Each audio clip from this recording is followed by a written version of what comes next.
So I have a question for you guys, to Yeah. Kyle in particular. Yes, sir. So, in my opinion, the big initial mistake was Biden deciding to run again.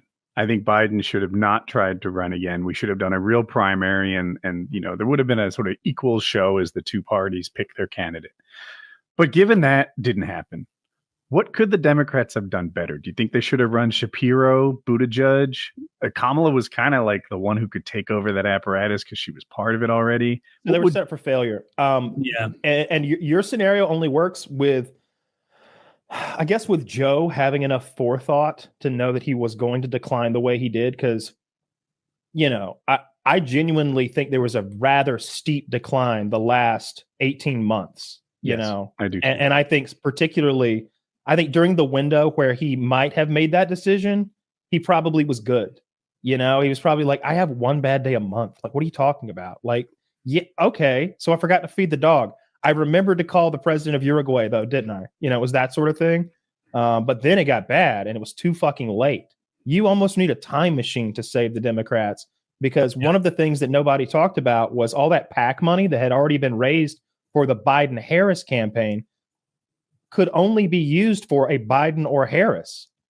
So when you were going to turn the reins over to someone, be it a Shapiro or a Buttigieg or what have you, they couldn't hang on to the PAC money. They couldn't utilize that. I don't know what you do with that, but it needed to go to one of them. So it just made sense to pick Harris.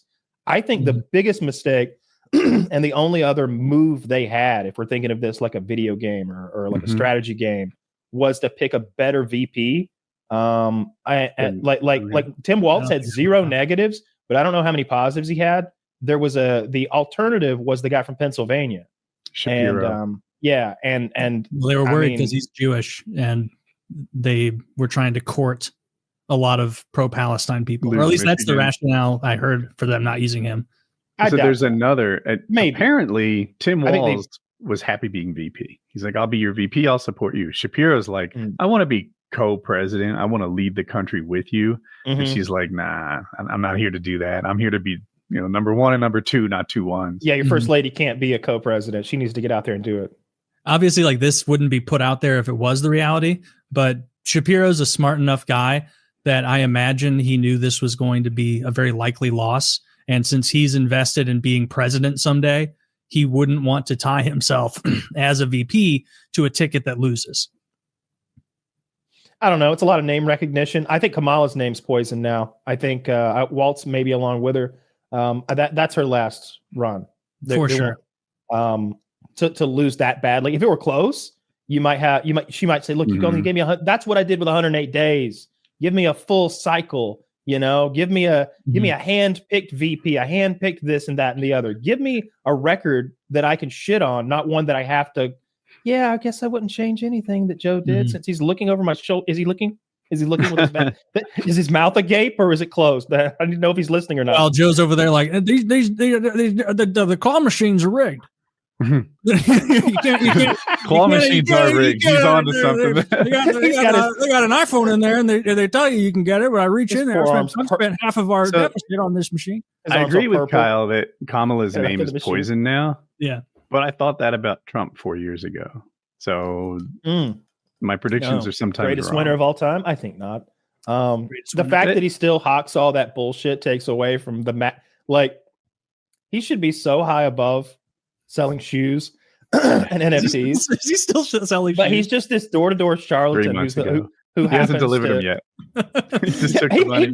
Dude, do you remember? I remember when we found about the watches, and as soon as I saw the watch, I was like, okay, but that's like an artist depiction of a watch, if you will. That's not like this is someone holding a watch. It's a rendering. And I remember someone even like messaging me like, that's actually a Swiss action. You can get those fairly affordably, and they're incredibly well made.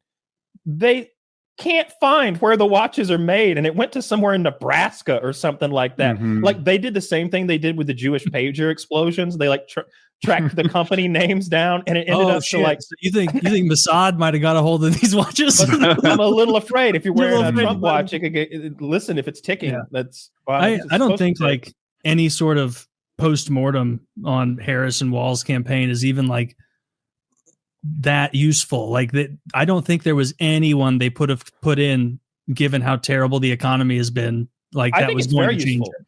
I think it's useful if you're looking at how to defeat. It was too little, too late. Because all they did was demonize Trump instead of talk about how she can look. If either things are so good, then I'm going to keep them that way, or things need an adjustment, and I'm the gal to do it. You got to pick a lane, and she didn't. She felt like she couldn't because she's got her I don't know what their relationship is like Kamala and Biden, but I kind of feel like they're close and they like each other as colleagues at the very least. And she didn't want to throw him under the bus, and you can understand that, So it put her in a really weird position where all she had was Trump's bad, Trump's a dictator, Trump's a fascist, Mussolini, Hitler, blah, blah, blah. And she couldn't have a new economic plan that wasn't Bidenomics. She couldn't shift gears and get away from Bidenomics with her own visions, because just having those visions sort of suggests that you're not okay with the status quo as it is, that you don't like the way things are going, that if your voice was the one being listened to, you'd have done option B instead of option A, as Biden has been doing. And the border stuff is just, everyone cares about the border now because they've seen that it's millions and millions of people, and it's been such a big story. And there is crime. There is migrant crime, and they're seeing the people come in from all around the world, and people don't like it. And they're saying, why can't we have a secure border? Yeah, I'm stuck on. That's compelling. I was waiting and for my Trump turn. hung it around her neck like a fucking necklace, and she wore it like an albatross. Yes. Like an albatross, because he's like, she's the border czar. Didn't you know?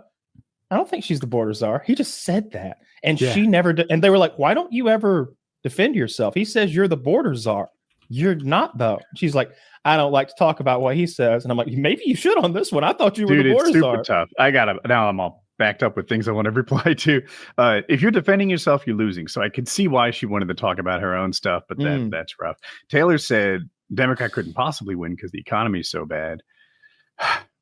He might be right? I hate to call him wrong, but I saw it differently. I think that the Democrats have this unlikable cunt wing to them that makes them lose popularity contests. Trans people, I got nothing but love for you. If you're trans, I bet your life is pretty hard, and I'm not here to pile on. But you're not winning any popularity contests right now. And if you're a boy competing against girls in sports, you're crushing your people. Stop that. Stop that. Just be a likable person trying to live your own life, and you live your own best life. And on the left, stop wrapping that around your shoulders like a cape and making it your identity. Yeah. Just stay a little more mainstream. Yeah. The left, you're 100% right that the left shoots themselves in the foot immensely by trying to court this fanatical, insane wing that's it's a good thing to trans kids, actually. That was what Destiny's crazy. I think Destiny had a good tweet, not about the trans stuff particularly, but more about the commies and the tankies on the left. I don't know if it was before the election results were through or maybe in the middle, but it was something like, if we lose this, then the left needs to cut all the leftist commies and the nonsense radicals loose. We can win without them, but not with them. And I was like, yeah. Oh, I like that phrasing. Yeah, we can win without them, but we can't win with them. And I understand the blue temptation to just make your tent as big as possible and have everybody in it. But some people look in the door of that tent and be like, it's all freaks and geeks in there. No, thank you. Smells in there. Oh, for sure. Yeah, there's no wonder young men turned for Trump. This kind of left stuff is so established, so what about our ingrained. Latinos? It's in beautiful school. Latino men, wonderful Latinos, and they identify that as cringe because they're all this stuff being top down pushed on me. If you're some 17-year-old white kid and there's been a lesson every year about how your ancestors are bad and white people have a sort of original sin in the form of racism. And actually this trans stuff is totally normal. Don't trust your instincts looking at it that it's not. And that's going to push people away towards what is the new perceived counterculture, which is going to be the right wing. Calling someone a white male is somehow akin to calling them an asshole. And I don't on like the left. it. Yeah. Mm-hmm. Yeah. No one, people on the right don't call you a white male. That if comes they do, from it's the a compliment. Though. They might say something like, well, of course I pulled over to help you. You're a white man. but I'd yeah, splashed you with mud if I'd have sent I'm you the drop of tired of miscegenation. white man being used to discredit anything I've done well. Like, oh, that's not your accomplishment. Yeah. You're a white man. Anyone could do it with your head start. Or, Mhm. you know, like if you're a white man, you have to apologize for this, that, or the other thing. No, I don't. I didn't do those things. And, you know, while there's some luck involved in everybody's success, all the way from me to Elon, I hate to put myself in the same sentence, but, you know, it wasn't my whiteness that did it. Yeah, 100%. And that sort of messaging, and like you vote Democrat, like even to you and to most people, that's incredibly alienating to like look at someone who's supposed to represent you and see them like malign your entire demographic. It's like, okay, well, why the hell would I vote for these people who very clearly have like animosity for me because of what I am? No, thank you. I love that. I love your Latino phrasing. men Yeah. are coming over. I think that speaks volumes because it's working class brown people coming over to the Republican Party, giving Trump this huge popularity vote. It's also, I'm sure, because I saw how badly I saw it happen in Dearborn, Michigan, where the Muslim population is huge. It was what I said. They did not care for Genocide Joe, and they went and voted for Donald Trump, or they wrote in somebody. It wasn't an amount of people that mattered, but I saw in Atlanta, for example, because that's where we are, we kind of like paid more attention to that. All the write-ins, all the votes for the independents and Jill Stein and the Libertarian Party. I don't think, I don't know, maybe you add them all up and it might have swayed the vote a bit, but there was like 4,000 write-ins, I think. I wanted to know what they wrote in. I'd like to know what the top 10 write-in candidates I wonder what were. normal is. No, Like I hear 4,000 write-ins. Like, is that a lot? Is that? Oh, yeah. I don't even know if that's. It doesn't seem like. Oh, that's the other thing that's really interesting. Taylor sent me a chart of total votes from 2016, 2020, 2024, and there's a red line and a blue line, obviously, for Republicans and Democrats. And last election cycle, of course, Donald Trump claimed the election was stolen from him with many millions of fake ballots. And it's like, I don't believe that. But that chart almost seemed to suggest sort of maybe that's what happened, because it's just like, wow, where did they find so many Democrats to vote last time? I'm glad they lost all those Democrats. That chart was going viral time. A lot yesterday. It was I didn't know many that. more, like there was enough Democrats that voted in the last cycle to win this election for Kamala and like half of the next one. It was crazy. Yeah, I know. To me, politics were more popular as a spectator sport at the end of 2020 than any time in my life. Yeah, so Trump brings a crowd. He does.